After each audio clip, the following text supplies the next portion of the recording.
我最喜欢爸爸，就是很可爱。哇塞！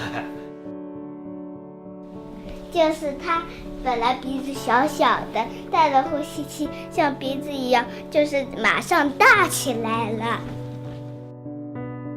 大概在4、5年以前，我太太说你晚上睡着怎么呼声啊越来越响了，然后她有一次给我录了一下，大概录了有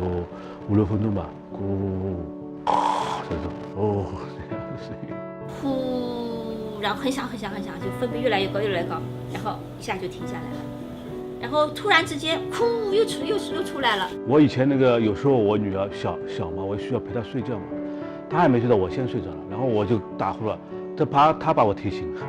快要睡着的时候，他呜一下，然后他早上起来觉得精神状态不是太好，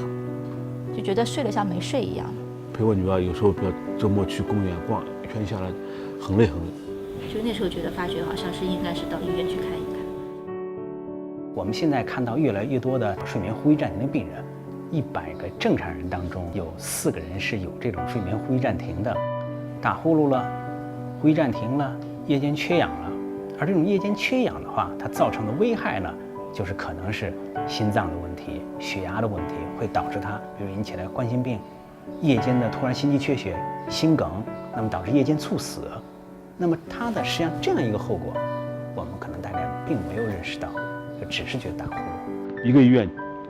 检测结果出来以后，我还不信呢，我又另外跑到另外一个医院，因为以前在我们印象当中，戴呼吸机。就基本上这个人差不多了。我觉得这个病的治疗它本身是一个观念的问题，尽管现在这互联网的话也很发达，但是有些问题需要你在床旁解决问题的话，你不可能到床旁，这就需要你的话，第一个，如果你有这种家庭的初级医疗保健能够解决这种问题，可能能解决。第二个呢，你需要有专业的这样一个服务团体来解决这样一个问题。目前在中国的慢性病的发病率其实是非常高的，也就是说它是不是那么通过医院的1、2次的诊治能够治好的，所以它是一定需要在家里提供一个安全有效的，然后是能够长期维护的一个解决方案的。所以在这一块呢，我们有这样一些产品或者服务呢，就能更好的服务于他们。可以在自己家里自己掌控的情况下使用。自己想什么使用这种使用，每天的生活的节奏啊流程没有影响的情况下用这个，何乐不为呢？因为人戴着一个这样的面罩嘛，我觉得你可能像得了很重的病，这也是说我们其实在把这个面罩越改越小。这个改进呢，又让哪怕一个患者，一个更多的患者去用了我们的解决方案，然后达到了更好的治疗效果。我觉得这个本身就是有意义的事情。从家庭医疗保健的角度来说，我认为就是创新是倾听病人或者是顾客的他真正的声音是什么，他需要是什么，然后去满足他。就拥有了健康身体，你才能够为你的家庭承担更多责